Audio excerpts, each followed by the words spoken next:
Hi, in this video series we're going to talk about life-dominating habits, also known as addictions. And just a word up front that we're not going to be looking up all of the scriptures that I give the references to, because we've already discussed most of these in our series on regeneration and sanctification. So if you want to go back and look them up, feel free to do so. I'll look up a few verses, but most of them I'm just going to make passing reference, or I'll just quote them and I'll give you the reference. And if you want to look them up at your own leisure, please feel free to do so. A life-dominating habit or an addiction is a compulsive continuous behavior with a craved effect. So it's compulsive, and that means you feel driven to do it. You feel compelled to do it. It's a continuous pattern in your life, a continuous behavior, and there's a craved effect. Now, by this definition, and most mental health and substance abuse providers wouldn't consider an obsessive compulsive behavior like compulsive hand washing to be an addiction, even though it's a continuous compulsive behavior pattern. It's pretty much rooted in an obsessive thought about germs that drives the person. The person doesn't get any kind of a good effect. They're anxious about it, they're obsessing, and they're not happy. On the other hand, a person who engages in addictive behavior gets some kind of a payoff, some kind of a craved effect, such as an endorphin high or a drug high. So again, we're talking about compulsive, continuous behavior patterns with a craved effect. There are many reasons why people get caught up and enslaved to their habits. Sometimes it's just for the pleasure of the high, or the pleasure of sex, or the thrill of the moment when they're gambling or stealing. It can be just for the alcohol effect, the buzz they get from drinking. It can be for power. You see people all the time that snort cocaine up their nose because it gives them a feeling of empowerment, the high they receive. There's pain avoidance. Sometimes people just don't want to face the grim realities of life, so they escape into the bottle, or they escape into gambling, or sex addiction, or whatever the addiction might be. There's a perceived or real sense of dependency, chemical or psychological. Now, for example, with tobacco, the nicotine, people get hooked and they become dependent not only on the craved effect of the nicotine, but the drug actually has a physiological interaction with their body, and if they try to quit, they end up feeling symptoms of withdrawal. So there's dependency. There can be psychological as well as chemical dependency. Abstinence, if attempted, is difficult. Sometimes it seems impossible because there are, again, withdrawal symptoms. You know, when a person tries to stop cold turkey smoking cigarettes, they experience headaches, they get all sweaty, they become fatigued, they become agitated and anxious, and they're hard to live around. A person tries to stop drinking alcohol. Once he's addicted, he'll often experience tremors, and he'll become very irritable and hard to live around. So abstinence, if attempted, is difficult and seems to be impossible, and there are withdrawal symptoms. Addictions and life-dominating habit patterns usually result in some kind of impaired functioning. Now, it's not always true. I mean, there are some alcoholics who go to work every day, come home and pay their bills and mow the lawn, but if you are around them very much, you'll see that they are impaired in some areas of their functioning.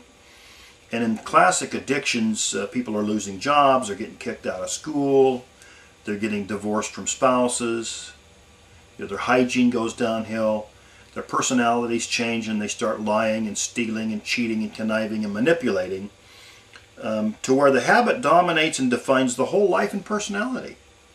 And you've probably seen people that are addicted to drugs or alcohol, and that habit pretty much dictates what they do for the day. They wake up in the morning and that's what they're thinking about. It's how to get that drink, or how to get that, you know, that bag of speed, or where they're going to, you know, go to find their next sex partner. So it becomes a life-dominating habit. Now, for the Christian, life-dominating habits are sin because they're forbidden by Scripture, for one thing. such as stealing. A person that's a kleptomaniac and has a stealing addiction, shoplifting addiction. Life is dominated by the habit of stealing. Obviously, it's forbidden in Scripture, so it's sin.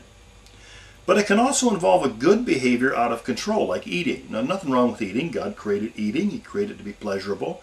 But some people are addicted to food, and their lives revolve around food, and they eat and they eat and they eat even when they're not hungry, and they become addicted to food.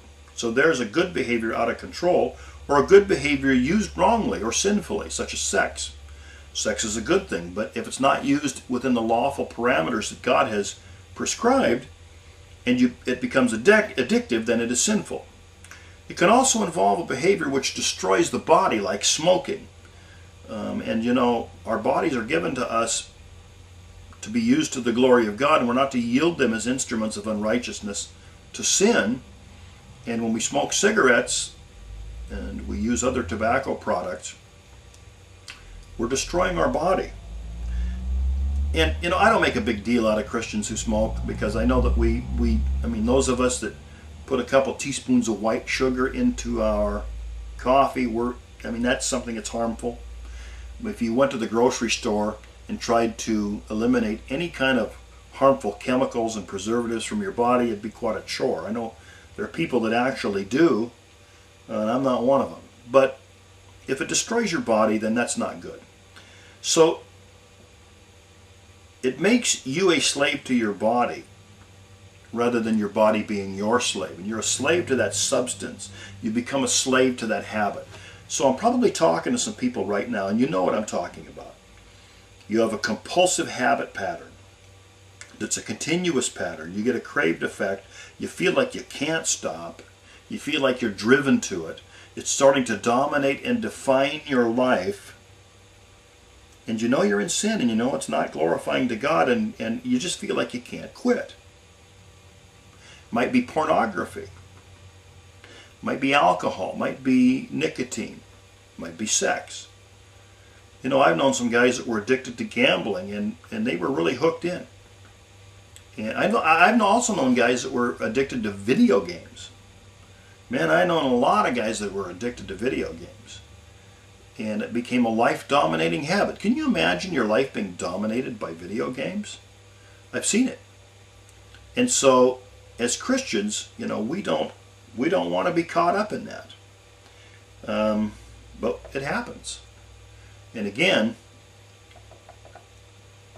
when it does happen, there are all kinds of models out there that the world has to throw, you know, that they throw at us to try to explain what's happening. Now, the position that's going to be set forth in these videos is that life-dominating habits are sins, and that they're not diseases.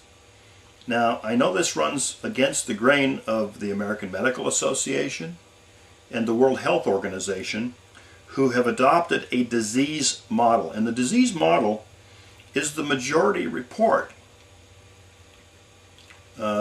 among substance abuse treatment providers in this country. Addictions people pretty much agree that addictions are diseases.